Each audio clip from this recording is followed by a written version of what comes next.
received a call at work informing me of my husband's accident that left him paralyzed for life. Reluctantly, I rushed to the hospital, where my mother-in-law greeted me with words that demanded my lifelong commitment to care for him. Thankfully, his condition wasn't life-threatening. Sighing deeply, I faced my mother-in-law, who presumed it was only natural for me, his wife, to take on the responsibility. Firmly, I refused, stating that I had nothing to do with him anymore. It was his fault. Despite my rejection, she insisted I stay by his side, calling me heartless and a demon. Feeling the futility of arguing, I attempted to leave the treatment room, but she grabbed my arm tightly, tearfully asking if I planned to abandon her son. My resolve remained unchanged, and I shook her off, leaving the hospital.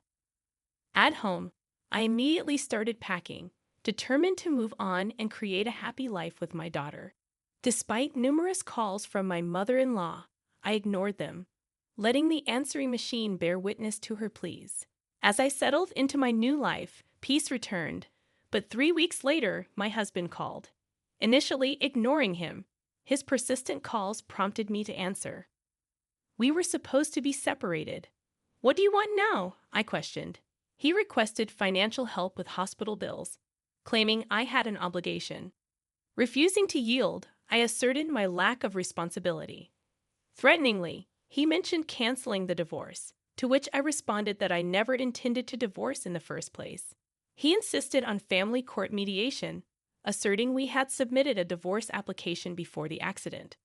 I remained steadfast, confident that a handwriting analysis would reveal his deceitful claim. In response, he went even further, claiming that I had coerced him into writing the divorce papers.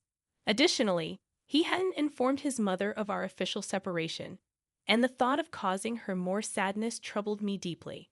According to him, my mother-in-law was devastated, expressing a desire to die every day because I wouldn't answer the phone. My husband bombarded me with guilt-inducing statements. Feeling a sense of obligation, I decided to visit his hospital room. However, my mother-in-law had gone home to rest. It was there that he handed me the hospital bill, a staggering $5,300.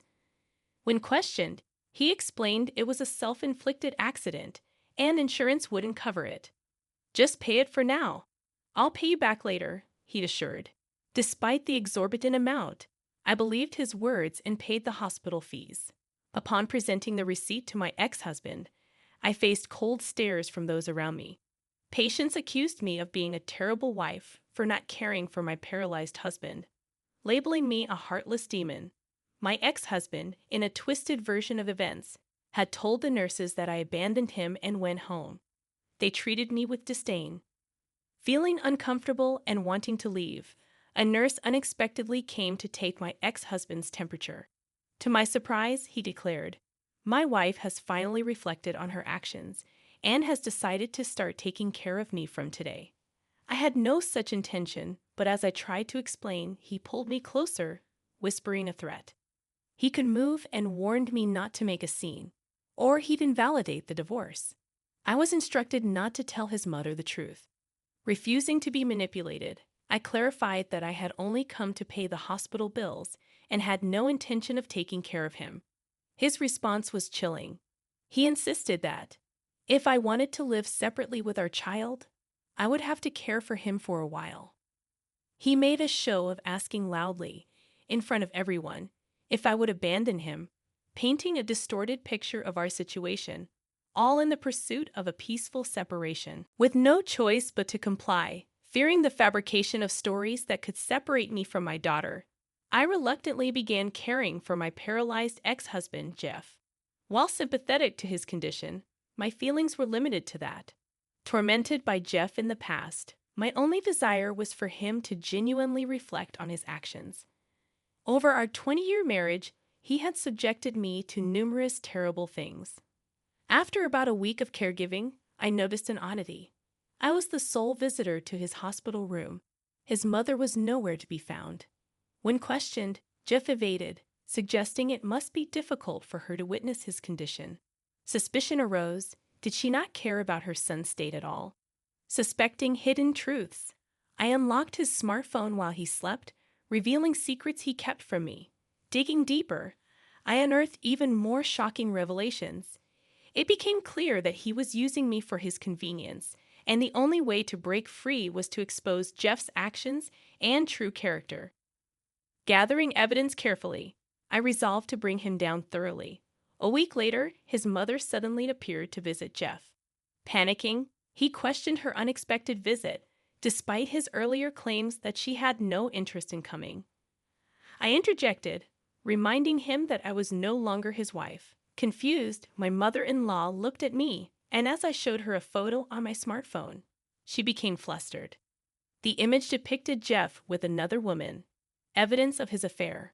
Pressing him, he fell silent and fidgeted. Realizing the gravity of the situation, he tried to snatch the smartphone, but I handed it to his mother instead. Shocked, she scrolled through the photos, revealing unmistakable images of Jeff and his affair partner in intimate poses. The truth was laid bare before her eyes. Moreover, this is the second time you cheated. I contemplated staying married to you for another 4 years until our daughter becomes an adult, but I've reached my limit of tolerance. Yet, to resort to this method, it's cowardly. You're one to talk. After our divorce, you went on a drive date with your affair partner and got into an accident. Indeed, when I entered the treatment room where Jeff was taken after the accident, I saw her lying on a bed a short distance away. Witnessing them both, I felt unbearable and left the place immediately. At that time, Jeff's mother was quite shaken upon hearing her son had become paralyzed, so I thought it best not to give her any more shocks and kept silent. She had no idea the woman in the same treatment room was her son's affair partner. My son has caused you so much pain, Courtney. I'm sorry for getting the wrong idea and saying those terrible things to you. She apologized with a guilty expression after looking at the photos for a while. But ultimately, Jeff is to blame. He caused the car accident because he was distracted, cuddling with his affair partner while driving. Moreover, he crashed into a traffic light because he couldn't navigate a curve properly. Who told you that story? It was written in the messages between you and the woman you were with, I revealed. Did you think finding just the photos would satisfy me? The affair partner, who had been discharged from the hospital earlier, had been exchanging various messages with Jeff about the accident. As I read out their contents in front of Jeff, he murmured in a low voice, "Please give me a break," and looked down. "There's still so much I haven't said to you. The woman who was supposed to care for you decided to break up with you, right?" Eventually, the affair partner blocked Jeff on Messenger and refused his calls, leaving him unable to contact her at all. You want to cancel our divorce because you want someone to take care of you, right? But I can't do anything on my own. Strange, you seem quite capable of moving. I played a video I had secretly taken while caring for him, showing Jeff effortlessly picking up a smartphone he dropped on the floor after I left the room. "Jeff, what are you doing lying like this?" My mother-in-law's face turned red with anger, and Jeff fumbled for an excuse with his mouth moving but saying nothing. I spoke up in his place. "You want to live a comfortable life without working, right? Pretending to be unable to move, deceiving everyone around you, and relying on my income to support you. Isn't that it? On what basis are you saying such things? I didn't spend 20 years as your wife for nothing. I see right through you. This is goodbye, Jeff." After saying that, I quickly left the room. Jeff, panicked, suddenly stood up and walked after me to chase me. Although I knew he could move, his swift action surprised me. Stunned, he grabbed my arm firmly. "I can't believe you lied to this extent. Let go of me now." While shaking off Jeff's hand, I sighed deeply, and he looked awkwardly silent, unable to make a sound. Anger boiled inside me. As I glared at Jeff, I declared, "I won't listen to your excuses. Not only did you cheat, but you've also neglected me for the past 3 years, haven't you? It's all on you.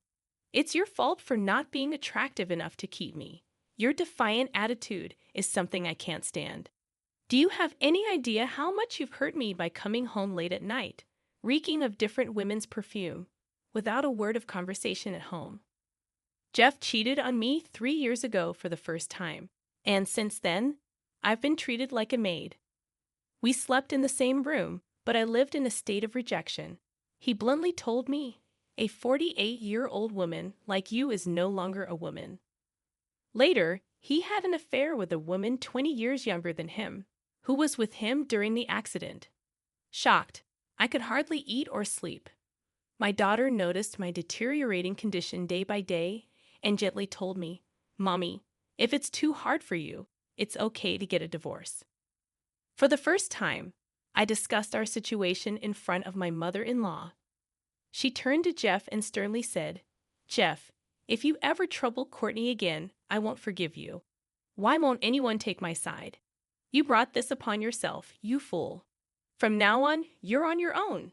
After giving Jeff a cold stare, she placed a gentle hand on my shoulder and said, "Do what you feel is right, Courtney. If you ever need advice, I'm here for you." Encouraged unexpectedly, I thanked my mother-in-law and then turned to Jeff, announcing that I had already moved out with our daughter Katie, as promised. "I'll divide the proceeds from the sale of the house and require you to pay $20,000 in compensation for your affair. Can we talk about that?" I coldly dismissed his plea, adding, "Oh, and don't forget to reimburse me for the hospital bills I covered and the $24,000 in child support for Katie until she turns 20. Jeff's expression immediately turned frantic, and despite seeking help from his mother, she firmly said, "I'm cutting ties with you, Courtney." Actually, I was driving with a suspended license, and my car insurance had expired. I didn't renew it, and now I'm being billed $28,000 for damaging a traffic light. Faced with this unexpected confession, I exchanged looks with my mother-in-law, but I felt no pity for him. "No matter how much you plead, my mind is made up. Don't ever call me again." As I was about to leave the hospital room, my daughter rushed in. Jeff immediately walked over to her, attempting to manipulate the situation. "Katie, you don't want us to divorce, right? It's better if Mommy and Daddy stay together, isn't it?" Katie, however, expressed her resentment, saying, "I hate you for constantly cheating and making Mommy suffer.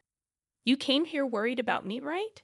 Jeff, shocked by his daughter's cold rejection, collapsed to the ground in a pitiful state. The other patients in the room, having witnessed the entire ordeal, apologized to me one after another. "I'm sorry we misunderstood," they said. I then noticed a nurse at the entrance of the room who also apologized, saying, "I'm sorry for making you feel unwelcome without knowing the whole story. No, I was deceived by him too. We've caused you trouble, and for that, we apologize. We'll be leaving now. Don't leave me, please. Goodbye forever." Leaving Jeff crying in the hospital, my daughter, my mother-in-law, and I left after his discharge.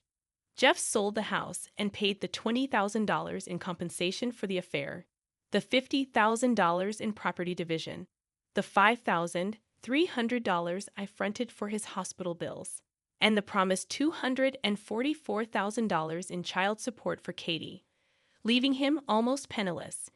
With fines for driving without a license and the cost of the damaged traffic light, his future looks difficult. I'd also claimed $20,000 in damages from the woman he cheated with and received payment promptly. Now, Katie and I are enjoying our new life. She aspires to become a lawyer and is dedicated to her studies, and I am